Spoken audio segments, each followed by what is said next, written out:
All right, it's a very cold and snowy day here, but I got the truck out, cleaned off, and got it started up and trying to get some of the snow off of it.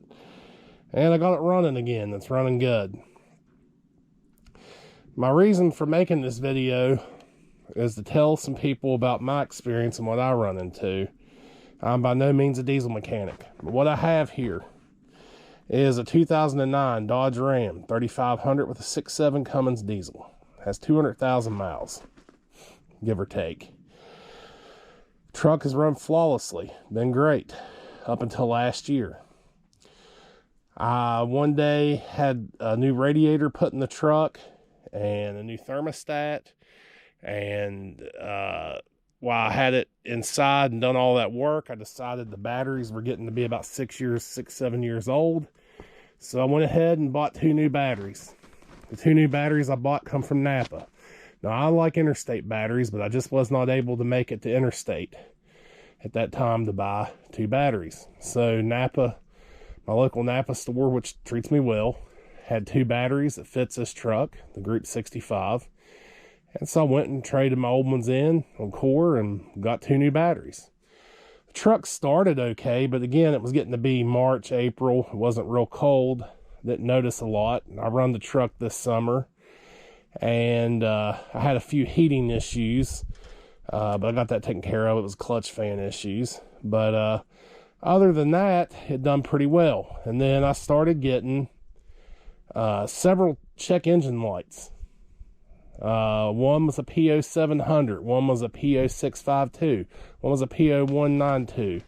There was a couple other lights, I can't remember what they were, the codes, I kept resetting them. One was the cam sensor code also, so I ended up putting a new cam sensor in. Took it to 2 different facilities. They checked the wiring on the pins. Everything was reading out, but we'd reset it on the scan tool. 100 miles later, the lights are coming on. I'm getting all these different codes. The truck would start shifting funny. Just was acting really sporadic. So I was fed up. And, keep in mind, this truck had been running great. Never had a day's trouble just a couple months ago. And lo and behold, I started thinking, and I started looking on some of the message boards about you could have a bad battery, because these trucks are... the batteries are set parallel in them, to my understanding, wired parallel. And you can get a bad battery and it causes some weak voltage.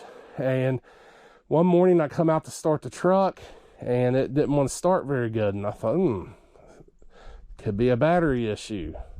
So I got it started and had a friend of mine that has a digital battery tester test both batteries, and one of them tested bad. So I took the battery back to the Napa store, the bad one. They replaced it, put the new battery in. Voila, haven't had any trouble. Been running the truck for almost a month. Probably put another 1,000 miles on it. No issues. So I don't claim to be a mechanic. Not saying this is everyone's problem. But when I learned that when I got multiple codes like that and they all were reading, the same thing, just like the cam sensor. I put a new one in, it was saying it was bad. Put a new one in, saying it was bad. It was going on again. That definitely was a battery issue. So, if anybody has that problem, always check your batteries. Always have them checked. I have a couple of different ways of checking them. Now, here's the thing. I used the multimeter on the batteries, and the multimeter didn't show that one battery was technically that low. Yeah, I think it was reading 11 volts, which is still low, with the truck not running. But thank goodness my friend had that battery tester.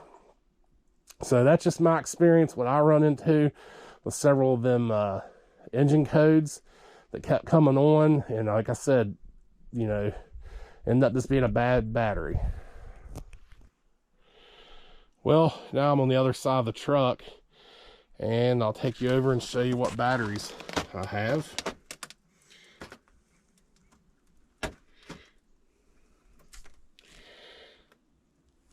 Like I said, this has been a really good truck, and that was just my issue.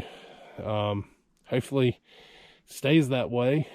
So again, I'm by no means a mechanic. I was just giving you a heads up on what I run into. Well, what you have here is a couple different types of equipment you can test batteries with.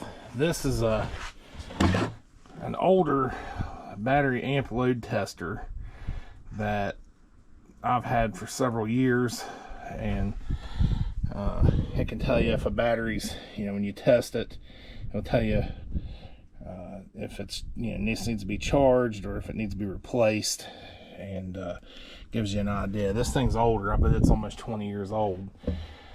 But I use, a lot of times, just to check the voltage, I just use a regular voltmeter like I have here to check the voltage of a battery. Again, it'll just tell me the voltage.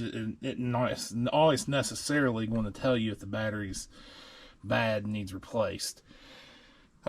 This is an older one. I don't have one of the new fancy digital ones, but my friend had one of the nice new fancy digital battery load testers, and that's how we were able to find that issue with my truck.